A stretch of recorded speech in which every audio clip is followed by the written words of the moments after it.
Texto, texto, texto, texto, texto. Todo el tiempo en nuestra vida escolar escuchamos la palabra texto. Leemos textos, escribimos textos, recibimos textos, enviamos textos, sacamos fotocopias de textos, compramos textos. Ahora bien, yo me pregunto, ¿qué significa la palabra texto? O mejor dicho, ¿qué es lo que hace que un texto sea un texto? De que un texto necesariamente tiene que estar compuesto por un montón de palabras que a su vez forman oraciones, y esas oraciones a su vez se organizan supuestamente en párrafos, en numerosos párrafos.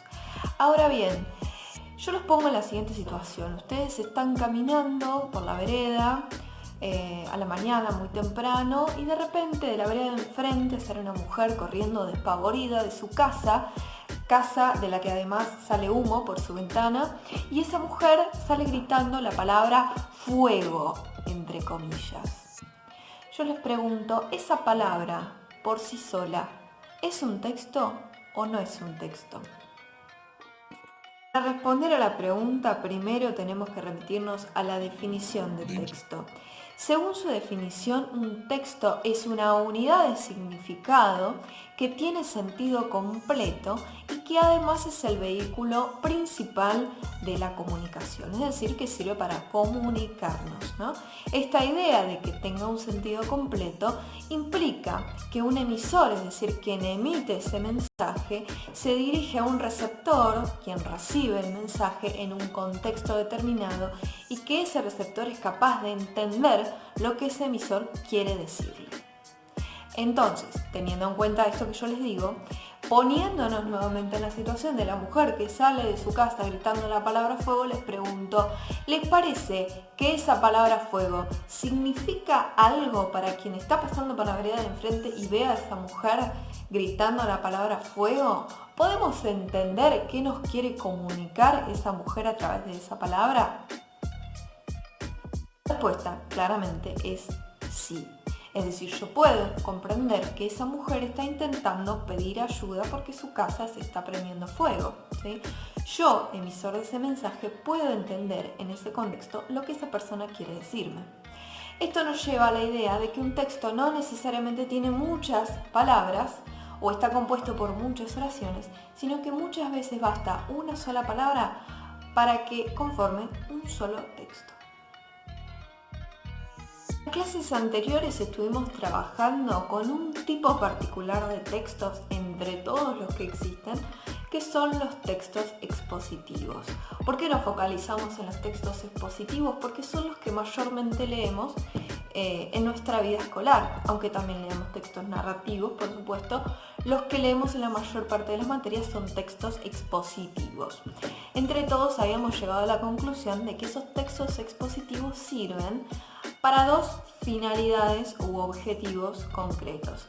El primero de ellos es informar al lector sobre un tema determinado, pero no solo informar al lector, sino también, además, pretenden que el lector aprenda algo sobre ese tema, ¿sí? Esto significa que se dirigen a un lector no especializado en el tema, y esto los diferencia, por ejemplo, de los artículos de divulgación científica, que son artículos que sí están dirigidos a un especialista en el área. Cuando ustedes leen un texto de biología, o cuando yo leo un texto de biología, ¿sí?, ese texto expositivo tiene que dirigirse a un lector no especializado con un lenguaje y un vocabulario mucho más simple que el que utilizaría un artículo de divulgación científica que emplea un vocabulario mucho más complejo, ¿sí? Entonces, hasta ahora llegamos a la conclusión de que los textos expositivos informan, pretenden que el lector aprenda sobre un tema, se dirigen a un lector no especializado. ¿Y qué es lo que, acerca de qué informan? Informan acerca de hechos, por ejemplo, hechos históricos, conceptos, pienso en el concepto de la fotosíntesis o el concepto de la adolescencia o el concepto de sustantivo. Pueden también informarnos acerca de un problema, por ejemplo, problemas que tienen que ver con el medio ambiente, o pueden también informarnos acerca de un concepto, ¿sí? Como ustedes van a tener en el texto que les di para este trabajo, en torno al objeto cultural o artístico del manga, ¿sí? Que es un tipo de texto típico de la cultura japonesa. Como quinto elemento, y que tiene que ver con el tipo de lector al que se dirigen, que ya dijimos que era un lector no especializado en el tema, utilizan un vocabulario que sea claro y que sea sencillo de comprender, ¿sí? Teniendo en cuenta que este lector no es avesado en esa disciplina, explican de la manera más clara y llana posible y siempre rondan en torno a una pregunta que a veces está explícita en el texto y otras veces no, ¿sí? Por ejemplo, si yo estoy leyendo un texto sobre la fotosíntesis y sus características, la pregunta a la que estará intentando responder ese texto es: ¿qué es la fotosíntesis? ¿Cómo se produce? ¿Y cuáles son las características del proceso? A su vez, además de explicar en un lenguaje o con un vocabulario claro y sencillo, todos los textos expositivos emplean estrategias o recursos que permiten que la explicación sea más clara y que de alguna manera podamos comprender mejor esos conceptos o esas ideas. El primer recurso y uno de los más usados y más importantes es el recurso de la definición. Los tipos de libros o textos en los que hay mayor cantidad de definiciones son los diccionarios. Acá los dos tomos de la Real Academia Española, fíjense la cantidad de páginas que tiene. La definición consiste en otorgar el significado más preciso acerca de un concepto. Vuelvo al ejemplo de la fotosíntesis. ¿Cuál sería la definición de la fotosíntesis?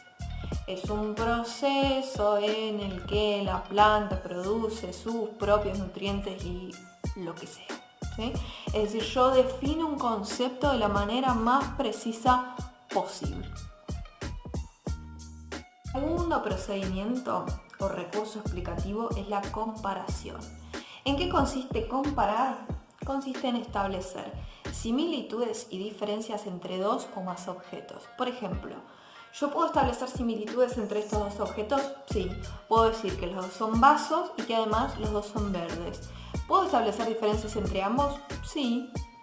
El material, este es de plástico y esto es de un material descartable. Entonces, comparar, digamos, es establecer similitudes y diferencias entre dos o más objetos. Pienso en un texto, yo puedo establecer similitudes y diferencias entre el cuento y la novela, ¿no? Puedo decir que el cuento es una forma narrativa mucho más breve y la novela es mucho más extensa. Esa es la diferencia. Lo que tienen en común es que ambas son formas narrativas, es decir, narran relatos, historias, sucesos. El tercer procedimiento es la ejemplificación.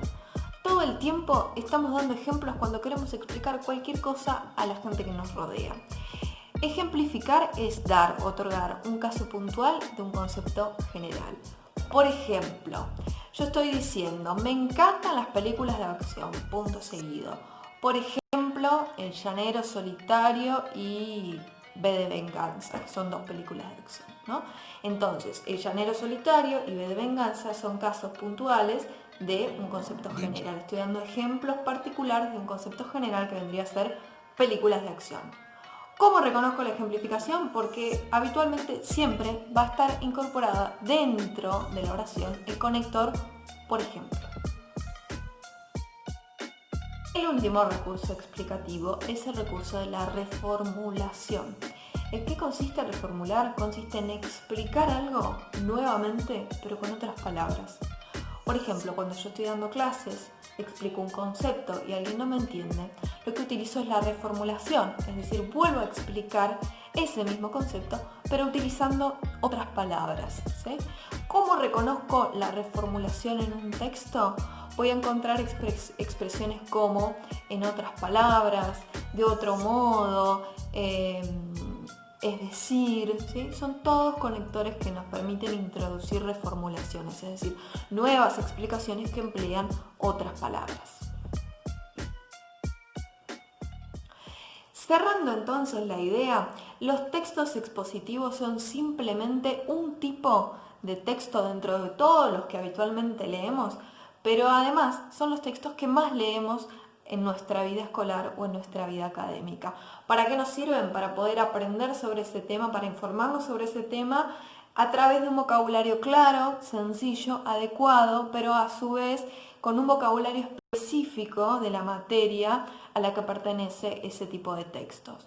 A su vez utilizan determinados recursos que permiten hacer sus explicaciones más claras, y esos recursos son la definición, la reformulación, la comparación y la ejemplificación.